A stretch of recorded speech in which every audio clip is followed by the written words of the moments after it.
alegría el ser parte de la Escuela Sabática, un programa en el que podemos compartir la fe, participar de la misión mundial de la Iglesia y estudiar juntos la Biblia.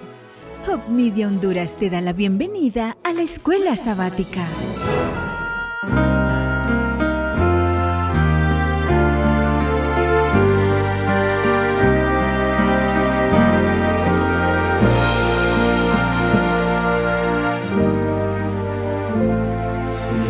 Pruebas de esta vida debilitan ya tu fe y en tu mente surgen dudas de que venga otra vez. Mira huellas del Calvario a la cruz donde sufrí. ¿Qué más prueba quieres que esta? Te amé hasta morir. Aunque pienses que me morro y sientas que me atraso, un día prometí volver y pronto lo cumpliré. Aunque pienses que demoro y sientas que me atraso, yo no me olvidé de ti. Vendré otra vez. ¿Te parece que podría olvidarme de cumplir si en la historia de este mundo rojas huellas ya dejé? Si una madre se olvidara de su hijo alguna vez, aún así jamás pensaría olvidarme yo de ti. Aunque pienses que demoro y sientas que me atraso, un día prometí volver y pronto lo cumpliré. Aunque pienses que demoro y sientas que me atraso, yo no me olvidé de ti. Vendré otra vez.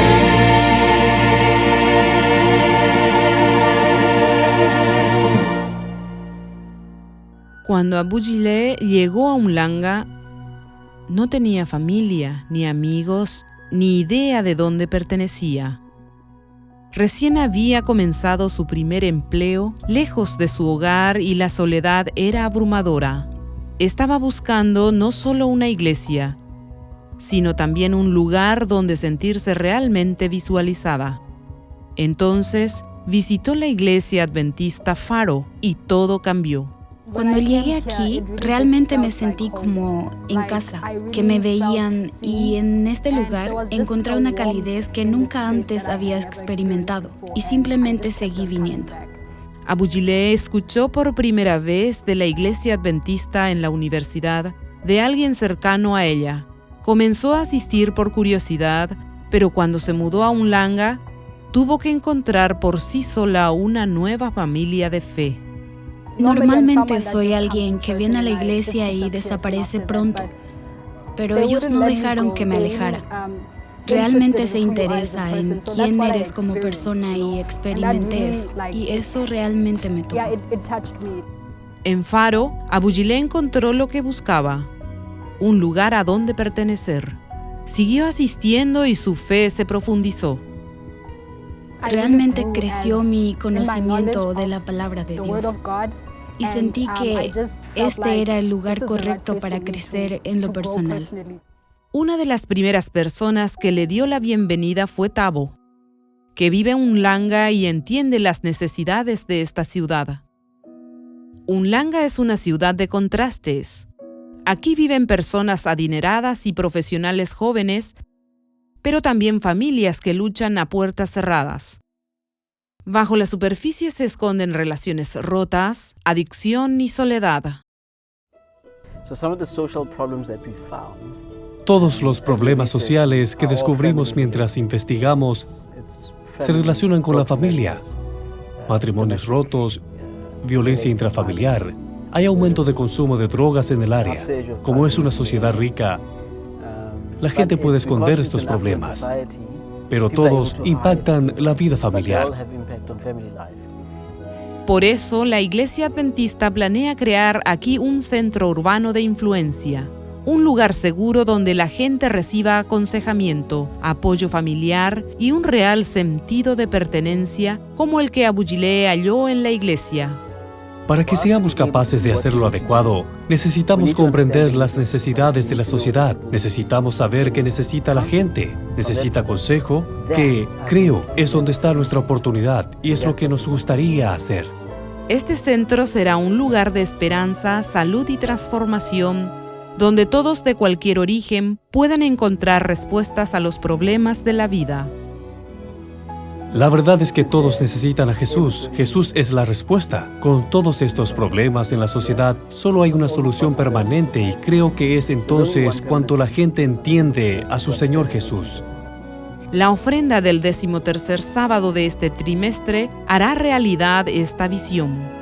Creemos que el método de Cristo es lo único que funciona, es lo que funcionará aquí. Deberás mezclarte. Vivimos entre estas personas, son nuestros vecinos y algunos son amigos, y debemos asegurarnos de ser sus amigos en primer lugar. Por favor, oren para que miembros de iglesia como Tabo establezcan un centro de influencia en Umhlanga.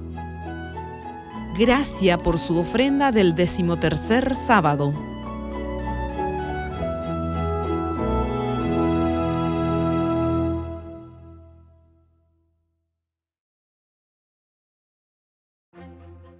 La palabra de Dios es viva, eficaz y más cortante que toda espada de dos filos. Cada semana, su autor nos invita a profundizar, a creer más y a vivir mejor a través del repaso de la lección de escuela sabática en Más de tu Palabra. Hoy, en Más de tu Palabra, estudiaremos la lección número 13, el tabernáculo. Sean bienvenidos a Más de tu Palabra. Bienvenidos a Más de su Palabra. Gracias por estar nuevamente con nosotros. Y hemos llegado a la parte final, culminante de este hermoso repaso de la lección de todo el trimestre, donde hablamos sobre el Éxodo. El pastor Jorge Luis Rodríguez, es un gusto que comenzamos este repaso y lo estamos terminando juntos. Wow, qué bonito. Feliz sábado, Daylin. Un gusto para mí estar no solo contigo, sino con cada una de las personas que sábado tras sábado, bueno, semana tras semana, nos han acompañado en Más de tu Palabra. Este es el cierre de este trimestre, pero no es el cierre de Más de tu Palabra. Así que la próxima semana seguiremos con otro estudio del próximo trimestre, pero gracias por haber estado con nosotros hasta ahora mientras estudiábamos el Éxodo de Egipto. Yo espero que ya tengas tu próximo 3 en 1 a mano y que este 3 en 1 pues decimos 3 en 1 porque son 3 libros en uno. La lección de escuela sabática, el repaso para maestros y también el libro complementario. Esperamos que haya sido una bendición para ti en el estudio de la palabra. Saben ustedes que el pastor Jorge Luis Rodríguez, además de que es el autor de la matutina, aunque ya fue acá. Ya le quedan 3 meses a la matutina. Exactamente. Él es también... Ya casi no es tendencia. Bueno, les cuento que él es el editor de este folleto 3 en 1, imagínense. Y el próximo que viene, pastor, ¿qué es sobre? el próximo trimestre vamos a estar estudiando el libro de Josué. Se titula el 3 en 1, Josué, la fe que conquista. Que usted debe correr para adquirir uno pronto para que estudie junto a nosotros. Bueno, el pastor Jorge Rodríguez es el editor de este 3 en 1, así que qué maravilloso que él es el que está junto a nosotros en Más de tu Palabra para estudiar de este tema maravilloso. Bien, vamos entonces a comenzar con este repaso de la lección número 13, 13. El tabernáculo. El tabernáculo. ¿Qué les parece si oramos y le pedimos la dirección a Dios? Amadísimo Padre Celestial, muchísimas gracias por darnos la oportunidad de estudiar nuevamente tu palabra. Ayúdanos a entenderla, a profundizarla y a recordar, Señor, que todo eso que has dejado escrito es porque nos amas y porque deseas lo mejor para nosotros. Permítenos discernirlo en el nombre de Cristo Jesús. Amén. Amén. Amén. Pastor, Dios siempre ha querido habitar con su pueblo. Él siempre ha querido tener una relación con nosotros bastante estrecha y lo manifestó desde los inicios. Y es por ello que Dios le muestra a Moisés los planos de un lugar muy especial donde tenían que hacerlo tal como Dios lo estaba mandando que lo construyeran, y el nombre de ese lugar era el tabernáculo. Era un proyecto enorme, un proyecto que se necesitaba de muchos recursos, mano de obra, y era un proyecto donde en realidad exactamente había que hacerlo según el modelo que Dios le estaba mostrando a Moisés. Mi pregunta es, ¿por qué Dios, que no puede habitar en ningún templo, en ningún lugar, porque Él es Dios muy grande, por qué mandó a Moisés a construir un lugar, a construir el tabernáculo? Muy bien, eso que mencionaste al final de la pregunta lo dijo Salomón cuando dedicó el templo. Señor, los cielos de los cielos no pueden contenerte, y vas tú a morar en esta casa que yo te he edificado, dice Salomón en el segundo libro de las Crónicas, capítulo 6 y capítulo 7. Sin embargo, Dios fue el que pidió la construcción del tabernáculo y Él mismo puso el objetivo bien claro. Éxodo 25:8, un pasaje que todos conocen casi que de memoria. Me harán un santuario y yo habitaré en medio de ustedes. Esta es la gran lección de esta semana del tabernáculo. Dios desea morar con su pueblo. Ahora bien, la construcción del tabernáculo, una palabra que no usamos mucho hoy en día. Si a usted le incomoda, dice, pero es una palabra que no es muy común. La tienda. El tabernáculo es una tienda portátil o tienda de reunión, usan otras versiones de la Biblia. El tabernáculo, la construcción del tabernáculo es la culminación de la historia del Éxodo. Todos los caminos conducen allí. Por ejemplo, en Éxodo capítulo 3, versículo 12, Dios le dijo a Moisés, yo estaré contigo. Cuando Moisés dice, yo no quiero ir, dice, yo estaré contigo. Y esto te será por señal de que yo te he enviado. Cuando hayas sacado de Egipto al pueblo, serviréis a Dios en este monte, en el monte Sinaí. O sea, Dios le anticipa, ustedes van a volver a este monte y aquí me van a adorar. El tabernáculo se construyó a las orillas, en la falda del monte Sinaí. En Éxodo capítulo 5, versículo 1, Moisés le dice al faraón, Jehová, el Dios de Israel, dice así, deja ir a mi pueblo para que me celebre una fiesta en el desierto. O sea, de nuevo, el objetivo de la salida de Egipto era llegar al Sinaí a celebrar una fiesta en honor al Señor. Y en Éxodo capítulo 12, versículo 35, y aquí voy a empezar quizás a empalmar la historia.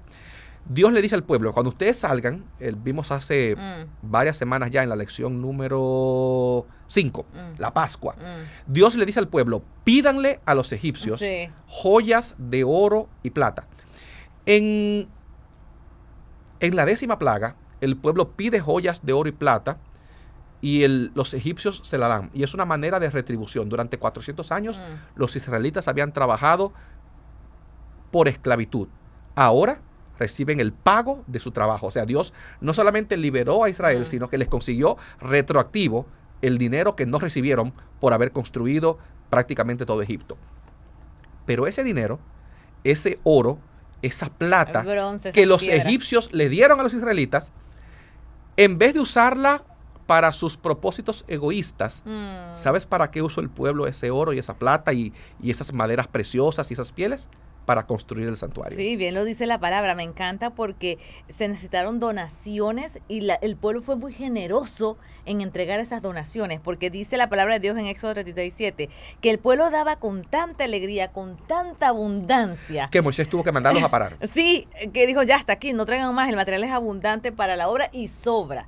Así que ahí es que hay un principio muy lindo, que de lo que recibimos de Dios nosotros le damos. Y aquí podríamos hablar un poquito del diezmo, porque el diezmo realmente es de lo que recibimos de Dios.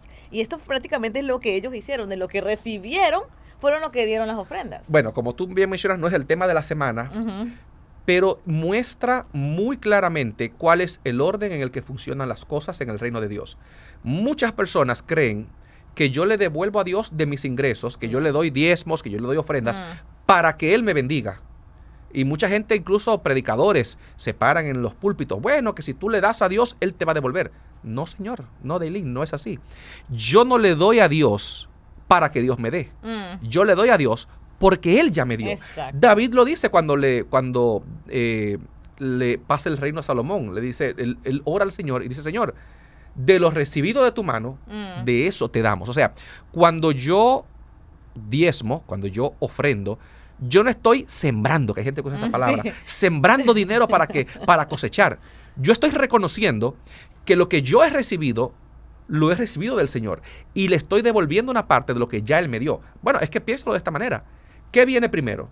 ¿La bendición o el diezmo o la ofrenda? Primero viene la bendición. Porque Si yo no cobro un salario a final dar de mes, ¿qué diezmo voy a dar? Repito, no es el tema de la semana, pero se presta. no podemos dejar de mencionarlo. Cuando yo dono para la causa del Señor, cuando yo doy ofrendas, yo no estoy manipulando a Dios, no estoy ganándome a Dios.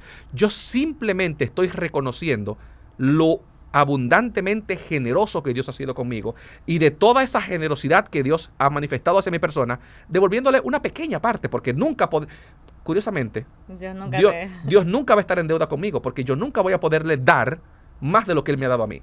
Siempre, siempre. Y si alguna persona está aquí que en algún momento donó todos sus ingresos, bueno, ¿y cómo compenso yo el aire?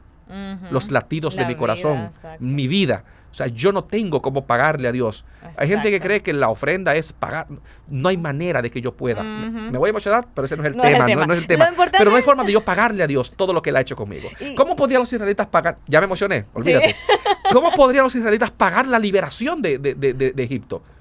El precio de su libertad. No había oro, plata, piedra preciosa, ni madera preciosa en el universo para que una madre hebrea pudiera compensarle a Dios que Dios le hubiera perdonado la vida a su hijo primogénito en la última plaga. Exacto. No hay forma de que un padre hebreo pudiera pagar el costo de la libertad que Dios le había otorgado gratuitamente a su pueblo y a sus hijos. Por eso que en esta historia me encanta cómo escribe que el pueblo daba con tanta alegría, con gozo, no daba mezquindando, daba con gozo, con alegría, con gratitud. Y dice en Éxodo 38, pastor, que se enumera el material usado.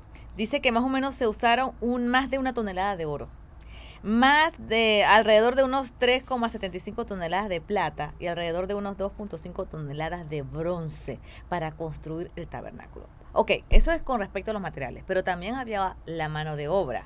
Y es interesante cómo la historia habla de que no solamente Dios les otorgó el oro, la plata para ellos construir, sino que también Dios dotó a través de su Santo Espíritu las cualidades de los artesanos, la creatividad, la sabiduría para construir esa maravillosa obra del tabernáculo. Ese tema está genial, Daylin. Me encanta que lo hayas tocado.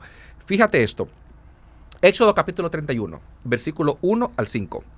Habló Jehová a Moisés y le dijo, mira, yo he llamado por su nombre a Bezaleel, hijo de Uri, hijo de Ur, de la tribu de Judá, y lo he llenado del Espíritu de Dios en sabiduría y en inteligencia, en ciencia y en todo arte, para inventar diseños, para trabajar en oro, en plata y en bronce, para labrar piedras y engastarlas, tallar madera y trabajar en toda clase de labor.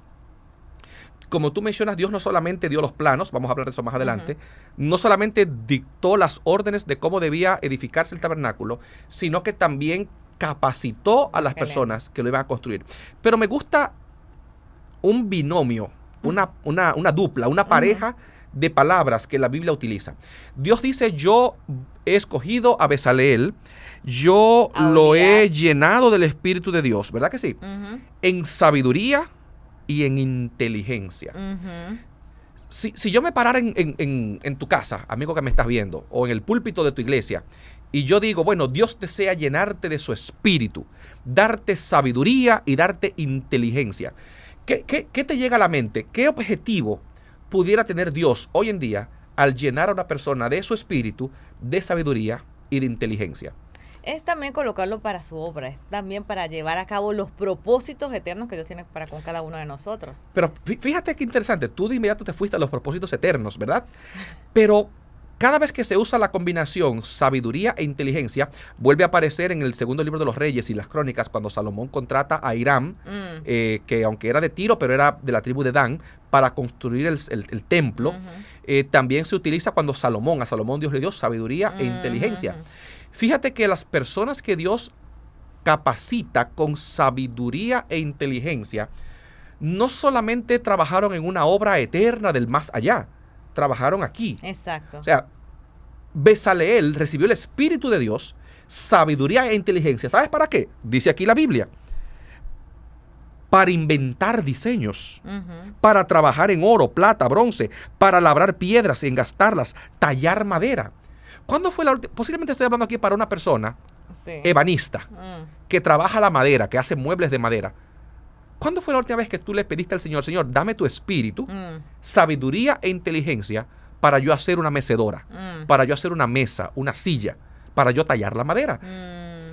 A veces creemos que Dios está limitado a lo etéreo, a eso que no podemos tocar, que no podemos ver, a ese ámbito de la vida espiritual que está en una nebulosa y que solamente hablamos del corazón.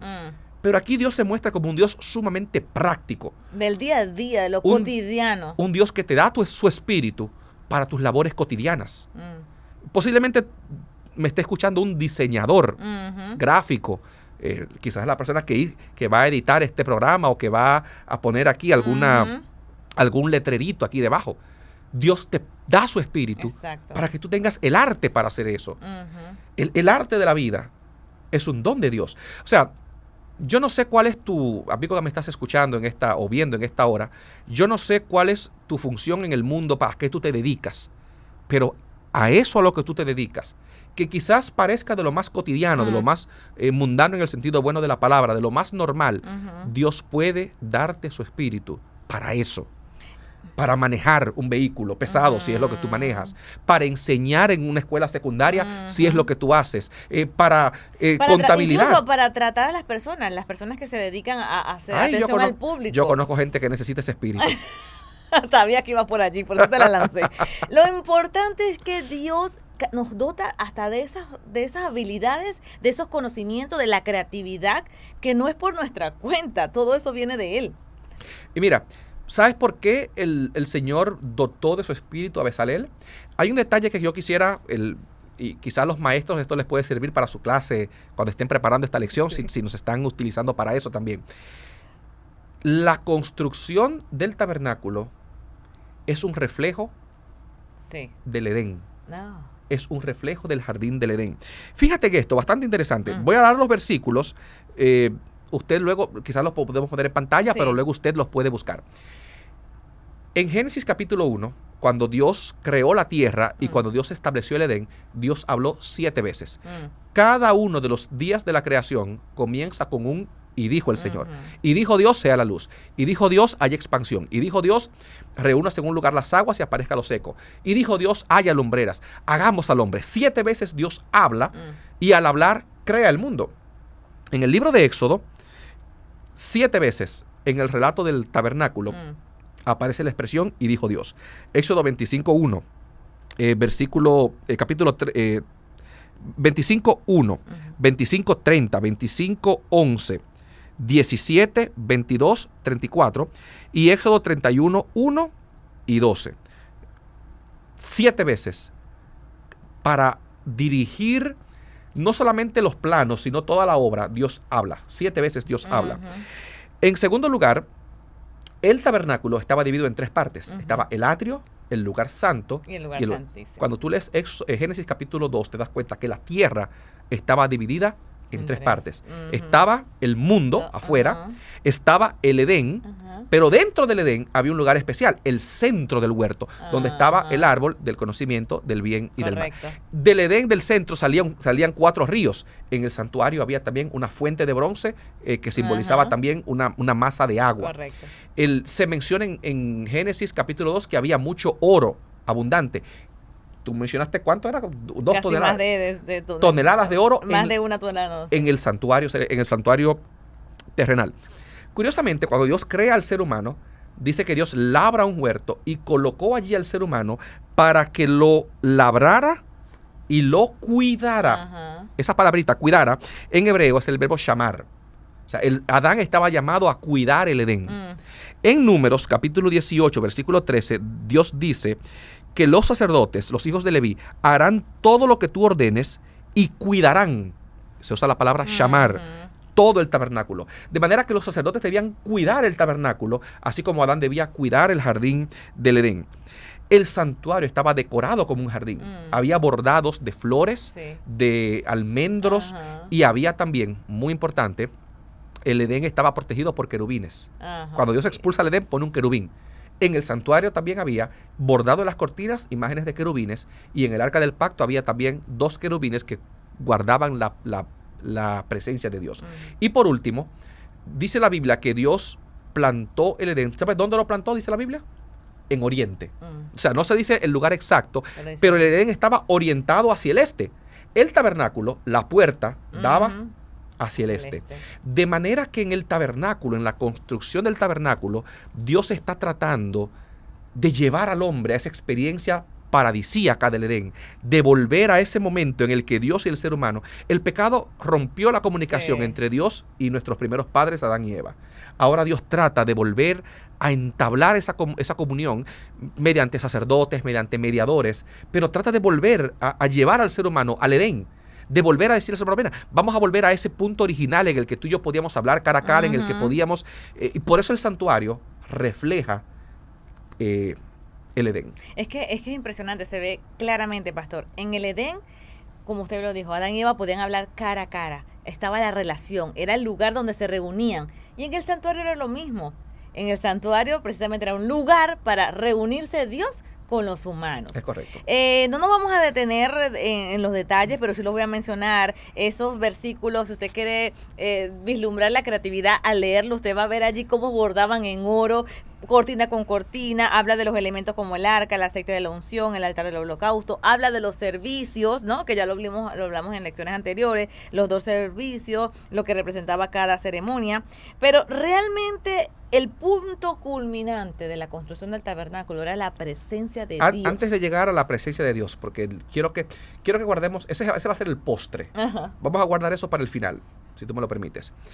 Quiero llamar tu atención a una palabrita que Dios utilizó en Éxodo 25 cuando ordenó la orden del santuario, la orden de la construcción del santuario.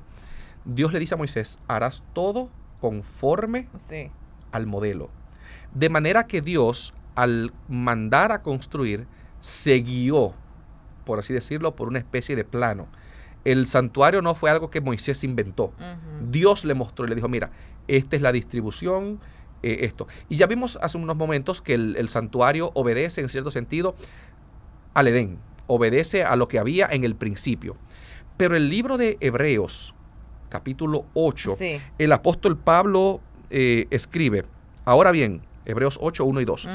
El punto principal de lo que venimos diciendo es que tenemos tal sumo sacerdote, el cual se sentó a la diestra del trono de la majestad de los cielos. Él es ministro del santuario y de aquel verdadero tabernáculo que levantó el Señor y no el hombre.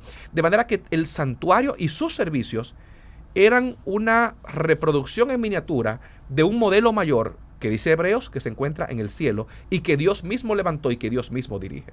Sí, y muchas personas piensan y hacen la pregunta, ¿será que el santuario terrenal era una copia exacta, física exacta del celestial? Y lo que hemos entendido hasta ahora, que no, simplemente es un reflejo, es una sombra de lo que es. Bueno, sombra. Hebreos 8:5 dice que los sacerdotes sirven en un santuario que es copia y sombra del que está en el cielo. Y yo creo que esa es una palabra, la palabra sombra nos puede ayudar a entender mucho mejor cómo funciona esta dinámica.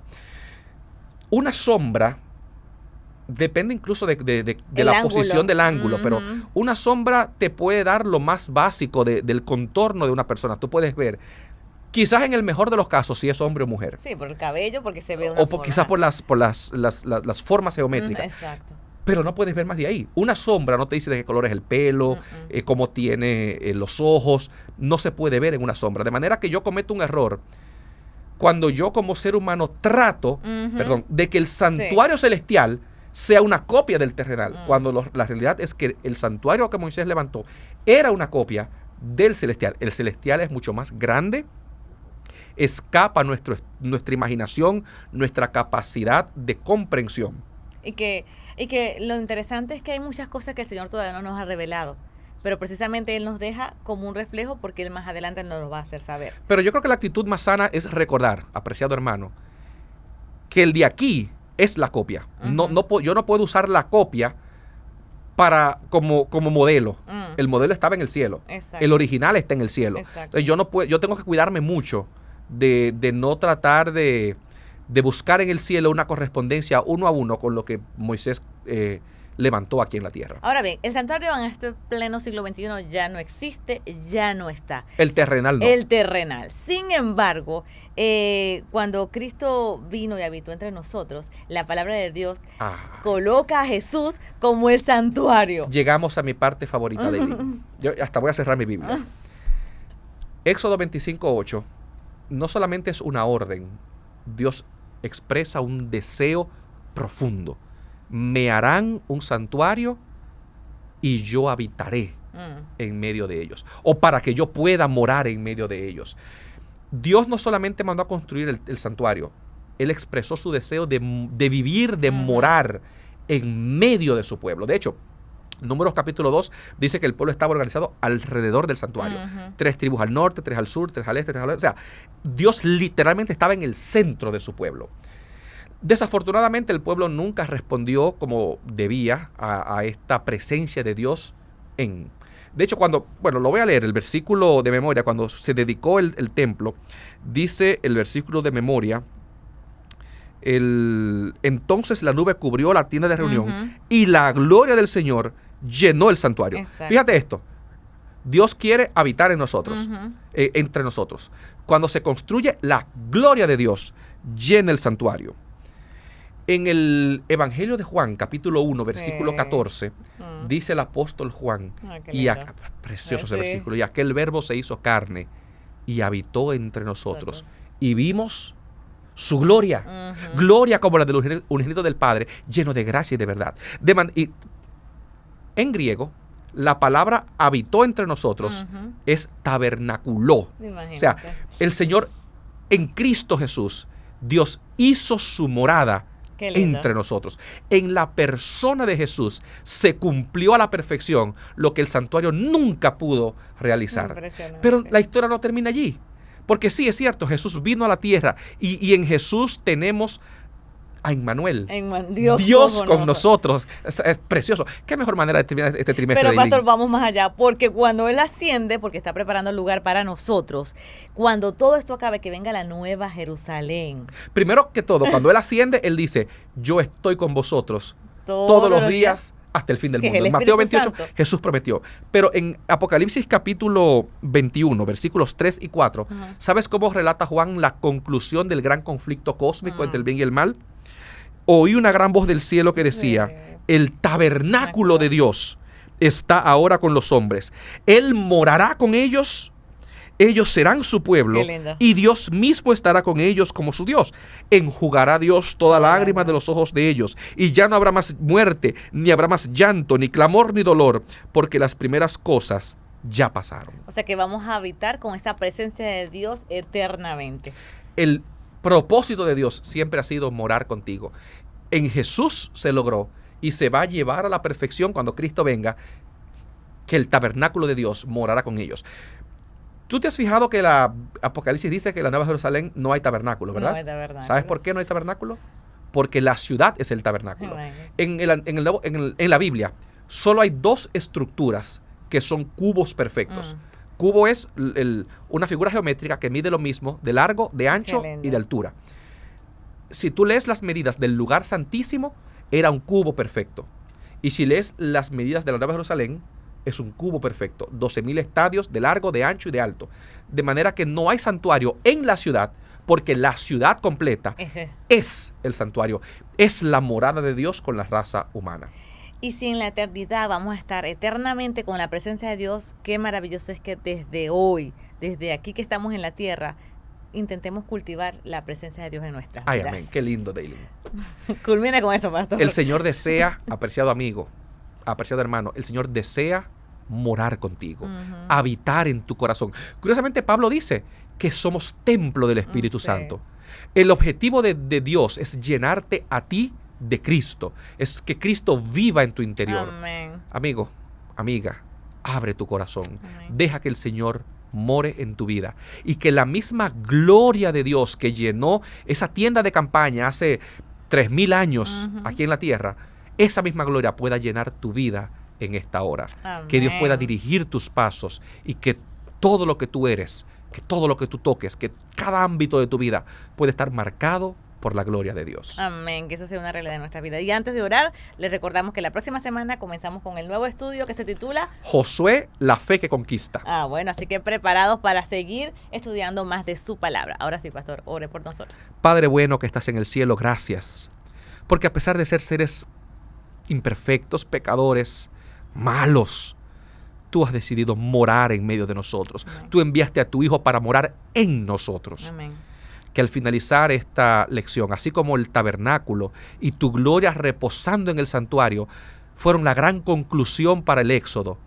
Que tu gloria morando en nuestras vidas pueda cumplirse hoy en cada corazón que está en sintonía con nosotros. Amén. Gracias por dirigirnos al estudiar tu palabra este trimestre. Oramos a ti en el nombre de Jesús. Amén. Amén. Con la certeza de que Dios, a través de su palabra, seguirá guiando nuestros pasos cada semana, nos despedimos hasta la próxima edición de Más de tu Palabra. Les esperamos